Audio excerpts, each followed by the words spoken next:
ئێرە مەریوانە و بەکاتی دووچەرخە سواری. ئێستا ئێرە مەریوانە و دەواازەی ڕاپەڕین. ئێرە مەریوانە و شاری هەڵمات، شاری ڕاپەڕین. ئەمە کۆمەڵێک وشەیەکە لە سەر تۆڕە کۆمەڵایەتیەکان فەیسبوک و ئەوانی تر ئەیبینین بەلا ئینعکاس بە ڕووداوی ئێعترازی کوڕان و کچانی مەریوان لە ڕۆژانی ڕابردووی لە سەر تۆڕە کۆمەڵایەتیەکان بەردەوام خەریکی نووسینی. پێشەوەی کە بڕۆمە سەر ناوەڕۆکی بەرنامەکە پێم خۆشە بە خێراتنی هاوڕێ ساڵح بکەم. هاوڕێ ساڵح بەخێر بێ بۆ ئستودیۆی تەلەڤیزیۆنی پەرتەو لە ڕێگەی سکایپەوە.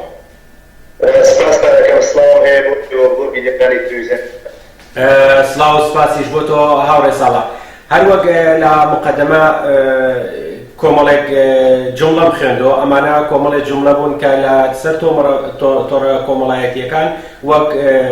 فەیسبوک و تویتر و ئەوانی تر ئەیبینین.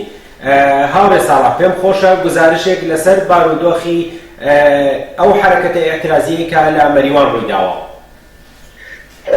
هەروە کە لە میدیاکان و ڕەسانەهای ئیجتیماعیە بڵاو بووە لە چەند ڕۆژی ڕابردووە لە شاری مەریوان ئێعترازاتی کچان و کوڕانی بەرابەری تەڵەب و ئازادی خواست بۆ بەدەستهێنانی حقوقیان لەسەر دووچەرخە سواری ئەمجارە بەردەوام بووە. خەڵکی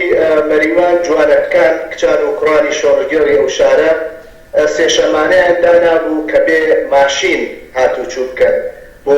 دفاع لە محیط زیست و ئەوانە و لە دووچەرخە ئیسفادەیان کردووە. بەڵام نیروهای انتظامی و سەرکردگەری جمهوری ئیسلامی لەم ماوە مانعیەوە بوون کە کچان سوای دووچەرخە بن و تویانە ئەوە بێ فقط پارکی تایبەت و شوێنی تایبەت و ئێوە حەقدان نییە دووچەرخە سواری بکەن. بۆیە بۆ سەربایزی ئەعتراز و ناڕزایەتێکی ئینسانهای شۆڕژگێر کچانی ئازادی خواز و کوڕانی ئازادی خواز شان بەشانی یەک ئێعترازیان کردووە و داوایان کردووە کە ئەم حەقە قائل بن ئەمە حەقی ئینسانی هەر بەشەرێکێتە ئەم دنیا چۆن حەزەکە زندگیکە، چۆن حەزەکە لیباس بپۆشێ، چۆن حەزەکە هەڵس و کەوتکە. بەڵام ڕژیمی سەرکردگەری جمهوری ئیسلامی لە 30 ساڵی ڕابردووە زۆربەی ئەم حقوقە ئیبدائی ئینسانەکان و بەتایبەت ژنانی ڕست کردووە، سەرکوتی کردووە، مانع بووە و ئەم ئێعترازاتە لەو چوارچێوە بووە کە ئیتر کارێک بووە کە بە شوێنیا ئیمام جومعەی مرتەجە و کۆنەپەرستی شاری مەریوانیان وارد قەزیە کردووە بۆ ئەوە نەزەر ئەو بخوازن کە ئەویش توێسی بەڵێ دووچەرخە سواری بۆ ژنان حرامە و نابێت دووچەرخە سواری بکەن. ئەمە بۆ باعث ئێعترازاتێکی وەسیعتر و دوێکە سێشەممە مەجموعەیەکی زۆر لە کچان و کوڕان و ئینسانهای ئازادی خواز و حەقخوازی ئەو شارە بەعنوان اعتراض بەم تەسلیمەی نیروهای سەرکردگەری جمهوری ئیسلامی و هەروەها فتوای مەلا مستەفای شێرزاد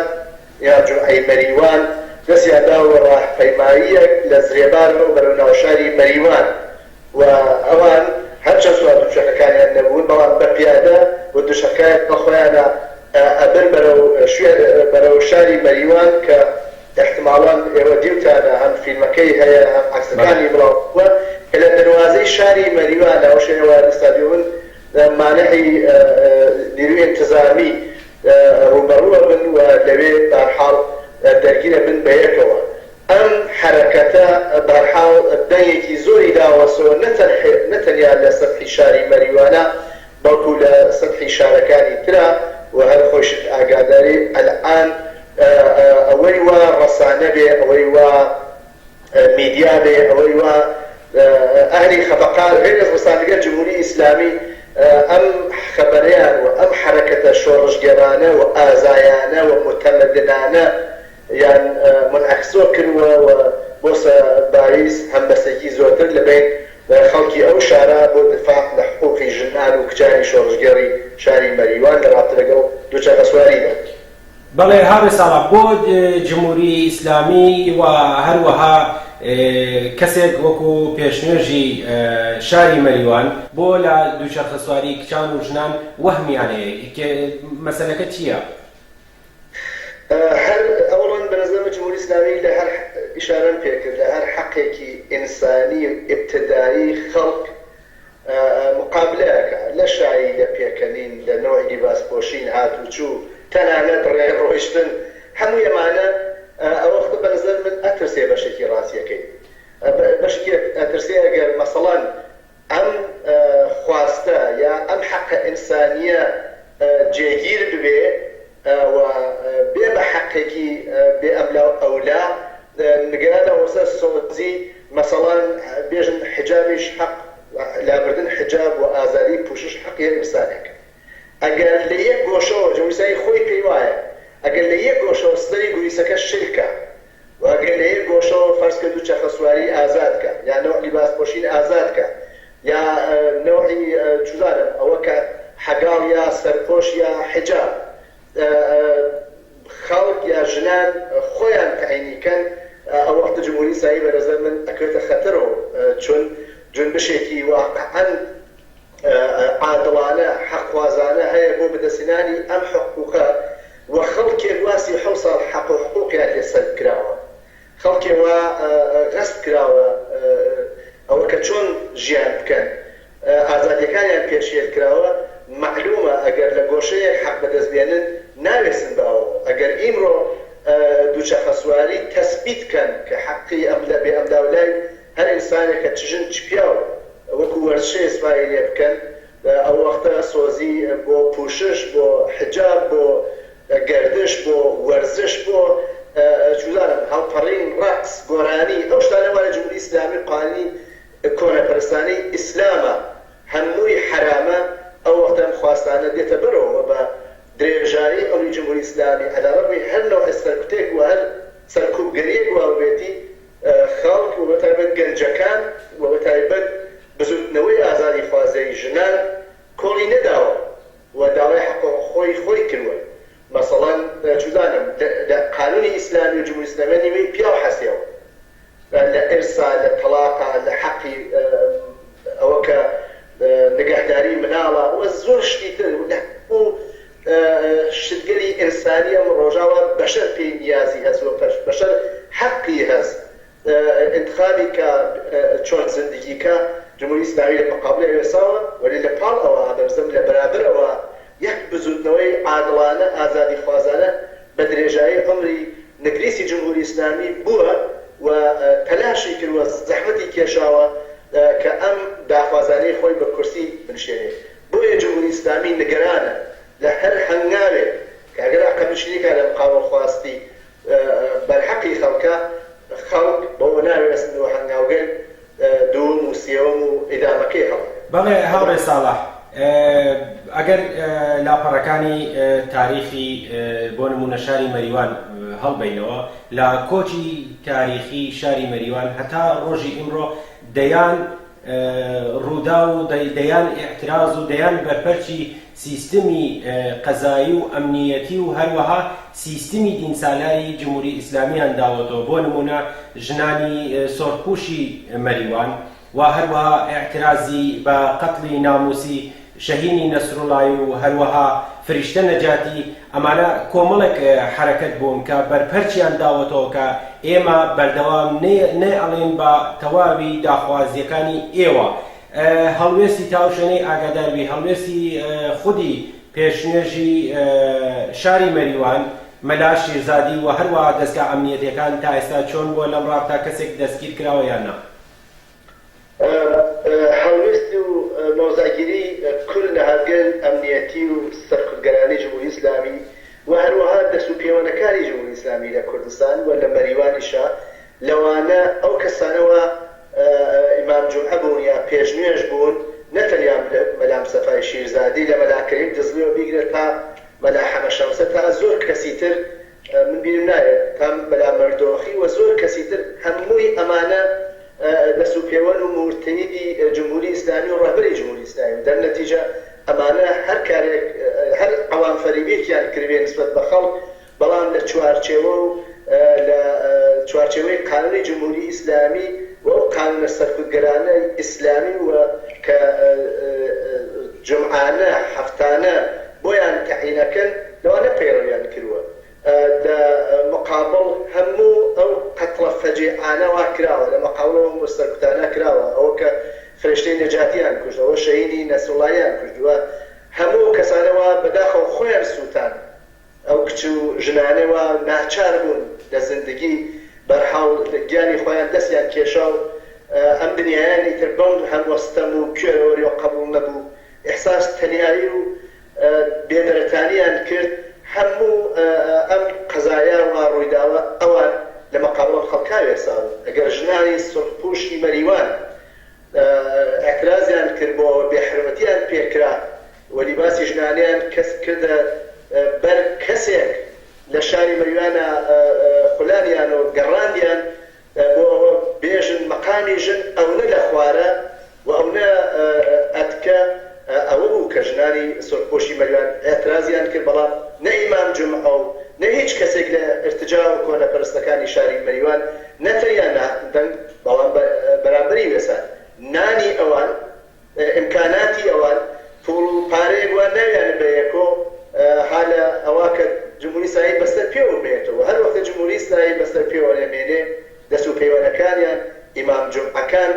جاش و کۆنەپەرستەکان و ئەو کەسانەوە لە ڕکابی جمهوری ئیسلامیە نەتەی 37 ساڵی ڕابردووە ڕکابیان لێداوە و بوون ئەو وەختە ئەوانیشەی تر دەستیان کۆتا بێ و خەڵک حتمما ئەبێ محاکمەیان بکاوە بەنزەر من حتمما لە ئایەندا ئەمانە هەموو ئەو ئیمام جومعانە هەموو ئەو کەسانە ئەو مزدورە مەحەلیانە ئەوانەوە بوون بە بەستیش ئەوانەوە بوون بە جاش و جاسوسیان کرد بۆ جمهوری ئیسلامی کڕۆکچی خەڵکیان دا بە کوشت و کڕۆکچی خەڵک و شۆڕژگایان تن زیندانەکان کرد ئەمانە هەموویان ئەوێ جواب بنەوە و من لێرەوە داواکەم لە مەلا مستەفای شێرزاد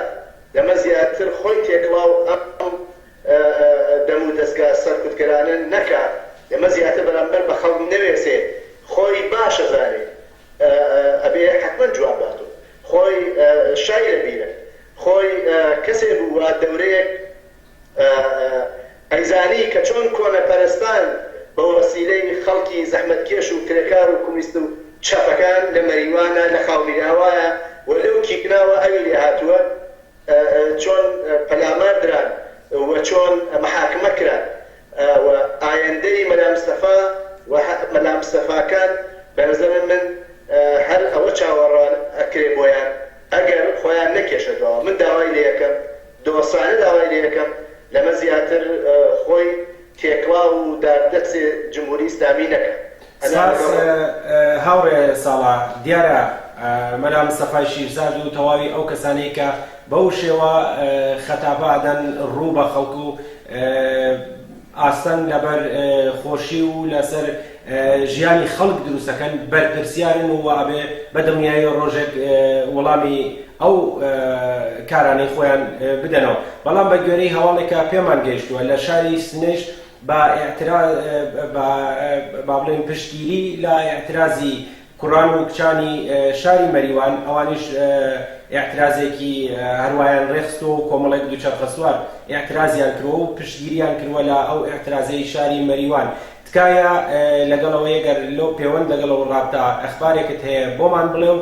زۆر بە کورتی پەیامی ساڵحی سەرداریمان گوێ لێبێ سپاس دەکەم. خۆشیشانت پێ کرد زۆر تەوەقع بوو انتظار ئەڕۆی لە خەڵکی شاری سنە لە کچان و کوڕانی شاری سنە کە لە وەختی وا هەمیشە بەهانای خەڵکی شارەکانی تر و ئەجر لە مەریوانەوە چووە کاتێک کە خەڵکی شاری مەریوان تۆ لە ئەوڕۆی شارەت پێ کرد کۆچیان کردبووەوە بەرگریکەن لە شەڕێکی ناوەڵا جمهوری ئیسلامی ئەیویست بە خەڵکی ئەو شارە تەحمیل بکە ئەوەڵ شارێک و هات بە پشتیوانیەوە بە پای پیادە لە سنەوە بۆ پشتیوانی خەڵکی کۆچکردی شاری مەریوان ئەو 125 کیلومتریان لە گەرمای هاوی ساڵی 1950 تێپەڕ کرد و پێش ڕۆژ بەڕێوەبوون خەڵکی شاری سنە بوون و دواییش خەڵکی شاری مەهاباد و سەقزوو بۆکان بەڵام هاوسەرنوێشتی تەبەقاتی خەڵکی کرێکار و زەحمەتکێش شۆڕژگێڕانی شارەکانی کوردستان ئەمە بە درێژایی ئەم 37 ساڵ و 38 ساڵی ڕابردوو بووە و من انتظارم هەست کە نەتەنیا لە شاری سناکە دوێکە کردویان دەستیان خۆش بێ دەستیان لە گوشم لە دوورۆ بەڵکو انتظار و تەوەقع هەست لە شارەکانی تری کوردستان و لە باقی شوێنەکانی ئێرانە پشتیوانی بکەن لەم حرەکەتە ئێعترازی و عەداڵەت خوازانەی خەسواری شاری مەریوان من داواکەم لە خەڵکی شاری مەریوان لە ژنانی تێکۆشەر